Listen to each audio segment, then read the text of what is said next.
Bismillah ar-Rahman ar-Rahim. Assalamu alaikum wa rahmatullahi wa barakatuhu. Welcome to our Development Dialogue show. Today we are in Bristol attending the UN Dialogue on Sustainable Developmental Goals, and we will be inshallah talking to two of the leaders. First with me is Dr. Husna Ahmad. Welcome Dr. Husna. Husna and sister Dr. Azza Karam. Husna Ahmad is the CEO for Global One, a women-led international development agency, and Dr. Azza Karam has got a big profile in her. Is a senior advisor on culture and social development at the United Nations Population Fund, UNFPA. She has been the main individual chair of the UN Inter-Agency Task Force on engaging faith-based organization for development and coordinating the engagement of members of the Global Interfaith Network for Population and Development with over 500 faith-based organizations. Welcome, Sister Azza. I was very impressed with your speech last night, and when you were speaking, I thought through that, wow, we have lost the gold dust. So I contacted my managing director of the TV to come in today to broadcast, to record some of the shows and perhaps to have an interview. So without further and leaving Dr. Husna aside, please tell me about this dialogue, first time perhaps in this level that the United Nations is listening to the collective voice of the faith communities.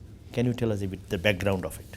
Yes, thank you very much for the very kind introduction and the kind words. Just to share that actually this dialogue is a result of a journey that started many years ago within the UN system and with our diverse faith partners from around the world.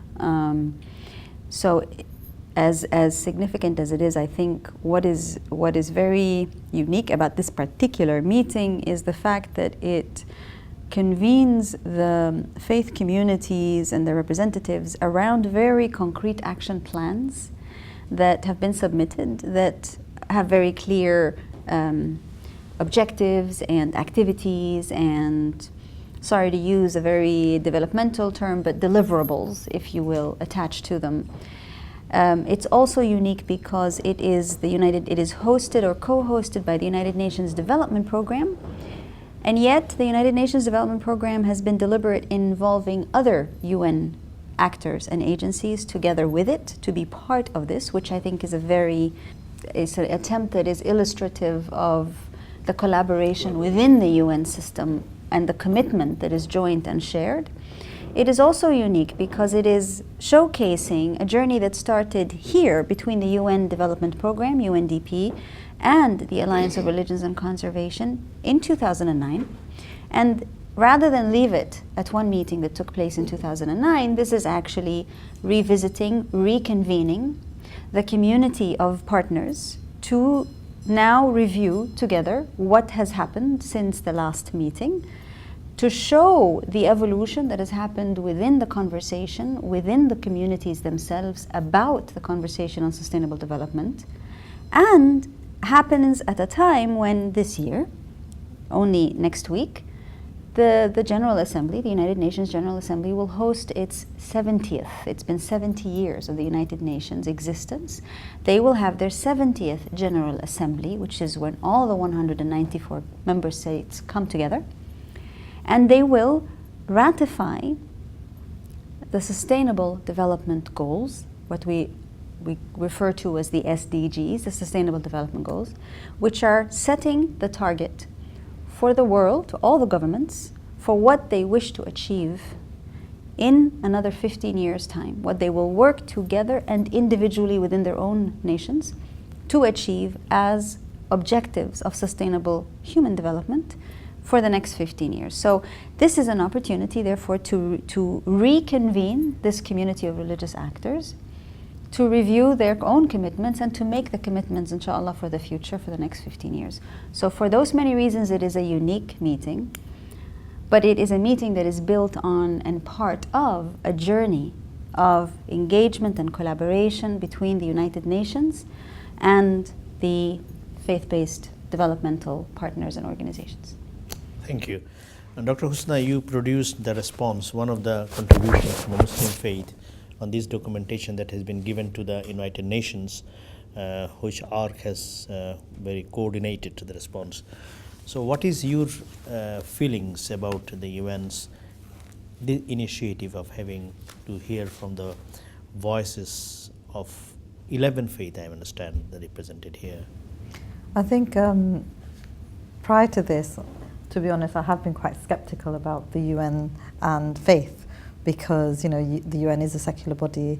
But after coming to this meeting, what is very, very apparent, and meeting people like Azhar and Caroline and Paul, what is so wonderful is their passion and their recognition of the fact that the UN cannot do this alone. The SDGs, the Sustainable Development Goals, are very, very ambitious, and the UN recognizes that they need to work together in partnership with the faith organizations, with the civil society organizations, with women's groups, and we all need to save this planet together. We all need to work to save the poor people from further impoverishment, and we need to tackle climate change. And we only have one planet, and all of us are on this planet together. We have to save it together. I think that's the recognition that's giving me a lot of hope. Excellent.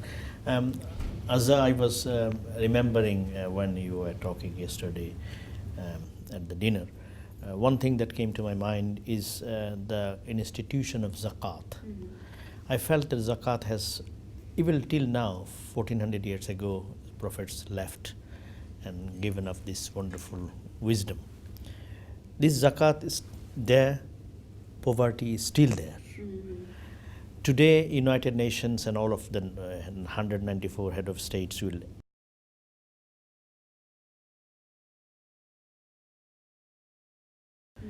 But that declaration was given 1400 years ago. It has not been applied. I mean, zakat is 2.5% of the surplus wealth, mobilized and galvanized for a ceaseless struggle to destroy poverty from this face of the earth. Am I correct to ascribe that zakat as an agenda for revolutionize this society and change and create a de facto classless society? Can you elaborate your concept? I'm not a religious scholar by any stretch of the imagination, but my own understanding as a Muslim person is that the principle and objective of zakat is exactly as you have described. It is meant to quintessentially underline a sense of responsibility that we should have as citizens, as Muslims with one another, but actually just as citizens towards one another.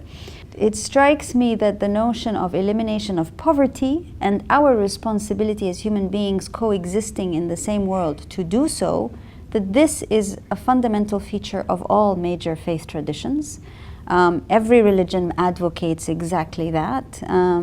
Certainly within the context of Muslim societies, we have a mechanism that has been very clearly delineated, named in our own Quran, stipulated, clarified, defined. Exemplified. Absolutely. We certainly have that as a background, I think, to be very thoughtful about and reflective about.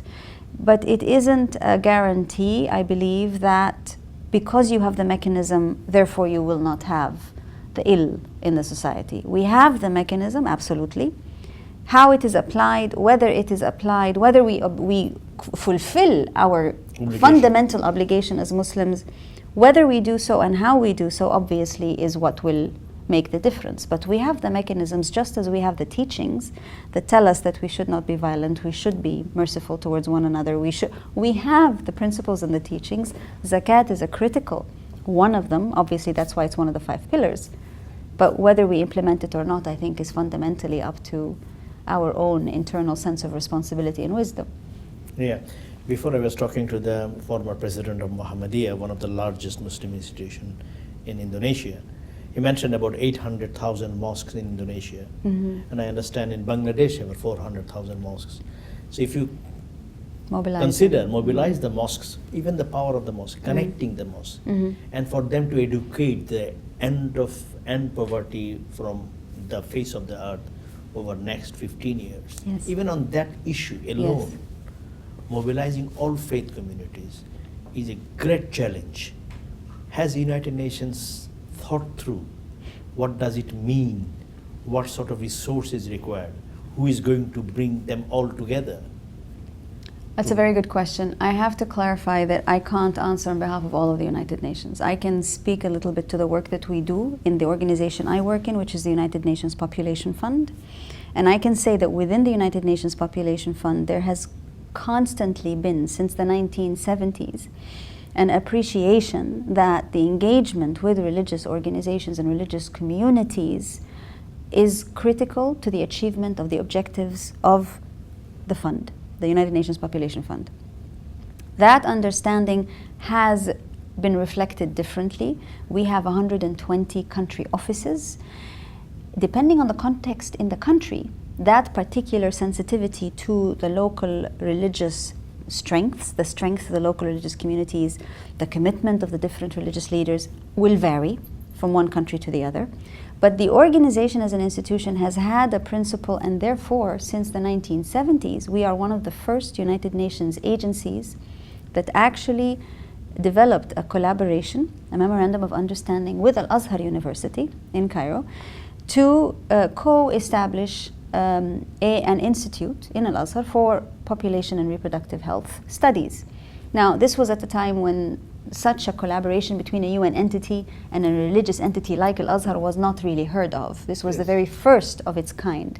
So I often reflect on that because it's a great indicator of the extent and the length of the commitment and appreciation of the role of religious communities and entities in our development agenda.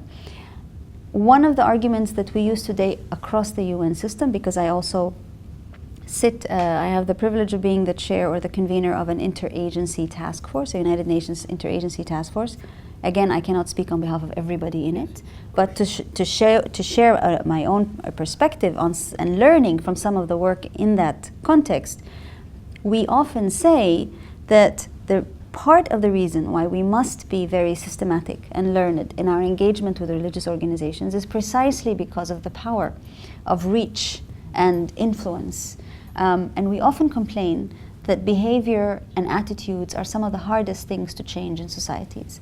Absolutely. In that case, it would make perfect sense to say, well, we have to see who influences behaviors and attitudes. And certainly, religious leaders, religious communities are the key gatekeepers of behaviors and attitudes. Absolutely. So there's no way that you can even think of behavior, attitudinal change without looking at how this community, which is the gatekeepers and in a sense the movers and shakers of behavior, who are they, what are they doing, how do they perceive certain situations, and work with them to establish a common understanding and a common language for the kind of behavioral change that is required to stop harmful practices, to help introduce new ways of behavior that can be much more healthy for the community and for the nation as a whole, etc.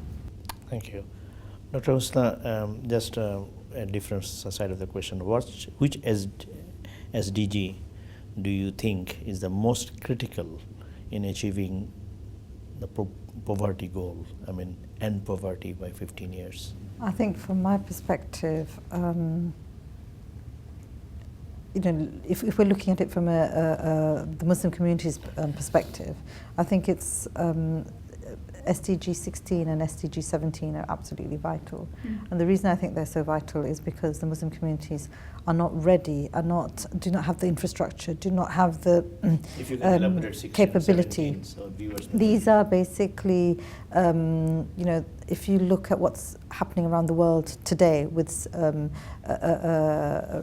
refugee crisis in Europe, what's happening in Syria, Iraq, Afghanistan, Pakistan, all these places, you can see that people are not living in peaceful societies, secure, safe societies. So I think when you don't have security and safety, you're not able to even have access to, the basic living. Without that, how can you start tackling poverty? So I think that's one thing. Trying to find peace globally. Secondly, in terms of the infrastructures, SDG 17 is talking very much about capacity building and supporting institutions that can actually deliver on and work in partnership with the UN bodies. If we can get that support and get these institutions within the Muslim communities throughout the world capacity built so that they're ready to be able to tackle the issues. For instance, Azza and yourself were talking about zakat. Why is it that we're not able to mobilize the zakat money to be able to focus on tackling poverty throughout the world? What is happening with the institutions of Awqaf?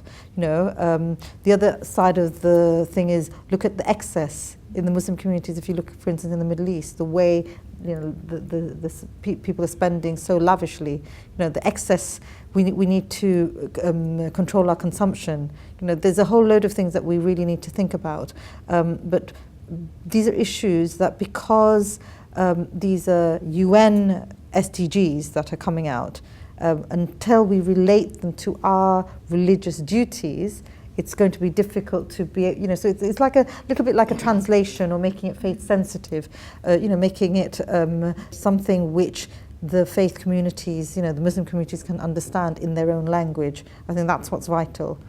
I think you are synchronizing the UN objective and our religious obligation, and to connect them. This connection, I think this is where, Dr. Azza, you are playing a significant role and a pioneer.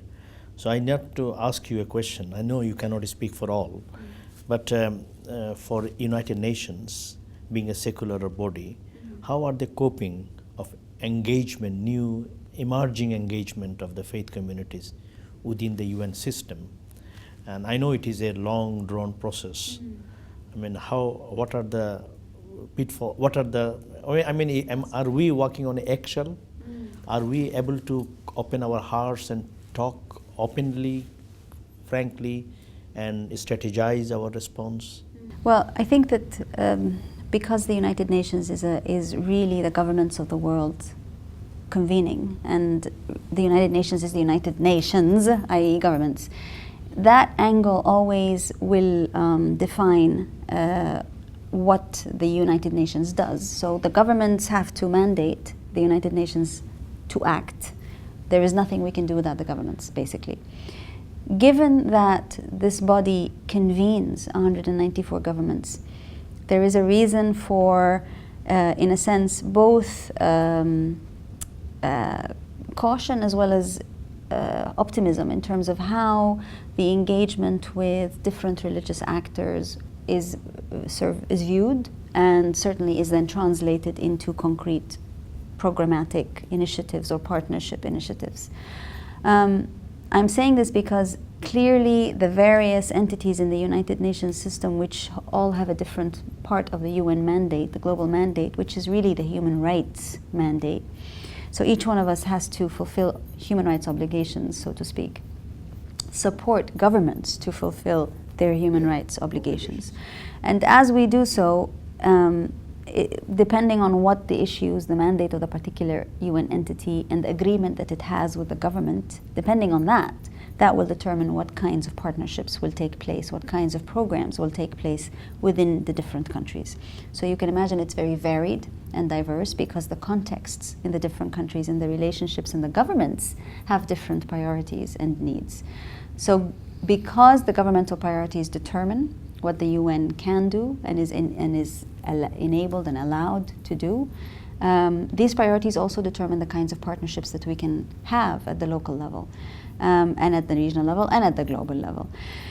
All to say that while there is today a definite sense within the United Nations system as a whole of the need to engage with religious actors for the purpose of behavior change, for the purpose of service delivery, for the purpose of broadening and respecting the context and the realization of human rights in general.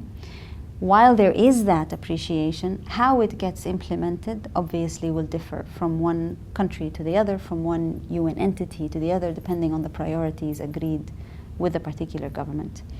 Does this mean that there's no blueprint for how we engage with religious leaders? Yes, it means that there is no one way within which we engage with religious leaders or religious communities or religious development organizations. There is no one way, precisely because, again, it depends on the government, the connection, the priorities of the country, etc., etc.